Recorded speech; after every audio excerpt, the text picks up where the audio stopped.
Okay, this is a special teaser. We're going to talk about some police TV shows and whether or not, like, how accurate they were. So we were talking about set in Toronto, Flashpoint, Yes. and you were mentioning some really cool elements about like one of the biggest mistakes they made in that show. Yeah. Well, I know this for absolute fact, right? The emergency task force, any emergency task force around the country or even in the States, they call it down there SWAT. Yeah. They always will have their helmets on. Now in Okay. Flashpoint, nobody had their helmet on, right? Well, we wanted to see the pretty actors, right? Right. You have to see the actors, you have to see the expression they have. But if you really look around and see Yeah. those specialized squads, they will have full gear from head to toe, Okay. always, always. Yeah.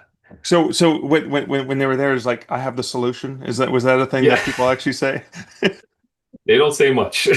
I know Okay. that. They don't talk much unless they have to, right? Right. So the Not dramatic good for lines, dialogue. no, not good for dialogue at all, right? No, we're not going to get any good quality stuff out of here, right? Yeah. No, it's just a lot of silence, very quiet. Right. But you'd said there was some other elements from that show that were either accurate or just a little bit off base. Yeah, well, the accurate part is again is the relationships that, people have outside of policing and how it intersects and how it jumps back in, right? Because that part right there is the difficult aspect of writing about, police officers or policing, is that how can you take everything that's happening in their personal life, mix it with what they're doing in their job, and now how things throw each other off. I mean, Right. that's it right there, right? Yeah. You could figure that out and throw in and take your character and twist them around. Whew, you're going to get a good story out of Oh wow. Cool. that. Are there any other I guess TV shows you haven't seen 1902, which is set in Montreal? No, but I With will. I'm going to look into Yeah. that. Yeah. Jared Keeso and Adrian Holmes, but are there any other sort of TV shows that either like just really got it right or really got it wrong or really got a mixture of both? Well, I'm going to have to go really old school here. My mom was a fan of Hill Street Blues, Oh wow. Okay. Whoa. right? So Yeah. yeah, Yeah. that's way, way back in the way back machine. And I remember those episodes, and I've obviously watched them a little bit later in life.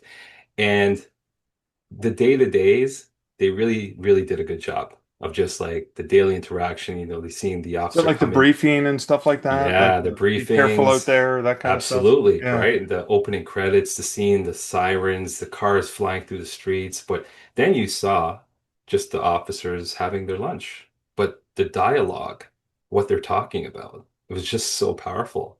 Yeah. And again, if you're translating that into writing a book, if you nail that dialogue, if you nail the banter, and if this is for your insiders, please, banter within policing is very popular, right? And it goes back and forth, back and forth. So if you can get that right in whatever you're putting into a book, you're really going to grip your reader because I find that people really like that. Well, the other thing I learned from a buddy of mine who is a police officer here in Waterloo is almost everyone has a nickname, usually based on something that happened on either day one or week one, right?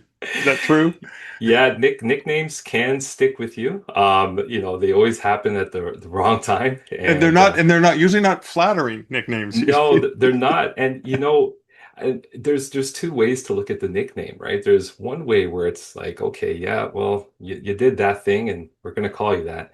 But it's also a camaraderie term Yeah. too, as well, right? When you get a good nickname for somebody and they own the nickname, it really connects and brings everyone together because usually in a moment where, it's very difficult, and there are a lot of difficult moments, someone's nickname, they'll say, well, if so and so was here, they would have done that.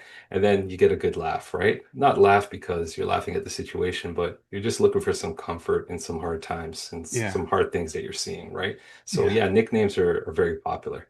Yeah, I love that. Well, Lance, thanks for sharing some of these insights. Can you let folks know where they can find you online?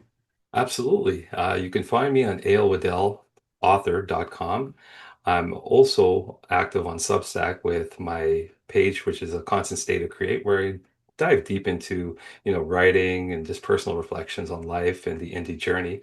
I'm also active on Instagram, Threads, Facebook. You can find me there, and please reach out if you have any questions. Just let me know. and be more than happy to pass it along and just continue to help other authors like, Mark, yourself, and everyone else has helped me. Thank you so much. You're welcome.